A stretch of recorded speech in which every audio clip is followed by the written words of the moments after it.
상식적이지 않은 풍경이었습니다. 나체의 여성이 멋쟁이로 차려입은 두 남자와 아무렇지도 않게 점심 식사를 하고 있는 모습이지요. 그녀의 몸이 하얗게 빛나고 있습니다. 그림을 보는 관객을 응시하고 있어요. 그들 앞으로 정물화처럼 놓여져 있는 여인의 옷과 과일 바구니, 둥근 빵 한 덩어리. 배경에는 앉아있는 세 인물에 비해 조금 크게 그려진 듯한 한 여인이 강가에서 목욕을 하고 있습니다. 어색합니다.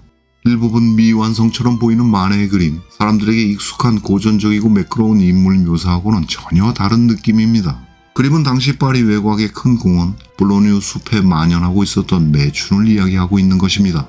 이 매춘이 파리에서는 일반적이었는지 모르겠지만 예술가가 대형 캔버스에 표현할 만한 주제는 아니었지요. 그림에 비난이 쏟아지고 논란에 휩싸이고 1863년 살롱에서 전시가 거부됩니다. 관객들과 평론가들이 모두 이 그림을 보면서 불편해하거나 모욕적으로 느낀 이유가 무엇일까요? 만해의 대표작 올랭피아를 같이 보겠습니다.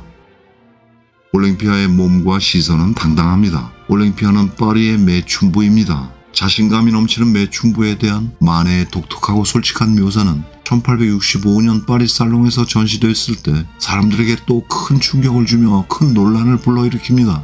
논란은 앞선 작품 풀바디의 점심 식사보다도 심각했습니다. 부도덕하다, 저속하다, 비평가들과 대중 모두가 작품을 비난했어요. 올랭피아의 머리에 있는 난초꽃과 팔찌, 진주귀걸이, 오른쪽에 곧게 선 검은 고양이, 그림은 관능적인 분위기를 강조하고 있습니다. 그녀의 손은 중요한 부분을 감추고 있지만 품격이나 수줍음과는 거리가 먼 느낌이죠. 지금 그녀가 바라보고 있는 상대, 고객인가요? 그림을 바라보는 우리가 고객이 되고 있는 것인가요? 그림은 사람들을 불편하게 만들었습니다. 올랭피아, 르네상스의 거장 티치아노의 작품 우르비노의 비누스에서 영감을 받은 작품이지요.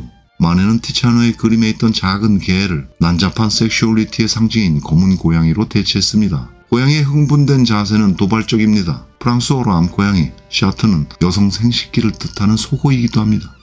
올랭피아는 중간 톤을 제거한 조명과 컬러로 그림의 깊이가 줄어들었습니다. 그림은 평면적입니다. 또한 이 거대한 캔버스의 크기는 많은 경우 역사적 사건이나 신화를 주제로 한 이야기에 사용되었지요. 풀바디의 점심 식사도 대형 캔버스에 그려진 일상의 모습이지요. 현실의 이야기, 평범한 주제임에도 불구하고 큰 사이즈의 캔버스를 택했습니다. 의도적이었어요. 결과적으로 그림은 당시의 관행을 완전히 벗어납니다. 만해의 그림은 여러 가지로 아카데미적 전통에서 벗어나고 있는 것이지요.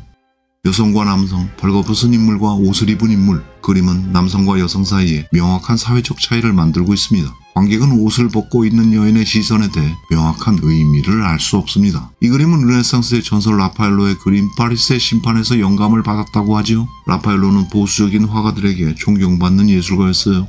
풀바디의 점심 식사는 여러 면에서 도전적인 그림입니다. 만해는 위대한 라파엘로의 그림, 신화적인 장면을 속물스러워 보이는 파리지앵의 모습으로 바꿔버린 것입니다. 그렇게 만해의 그림은 도전적이었어요. 그림은 계속 사람들을 불편하게 만듭니다. 그리고 이 작품은 화가 만해를 솔직하며 도전적인 유명인사로 만들게 됩니다.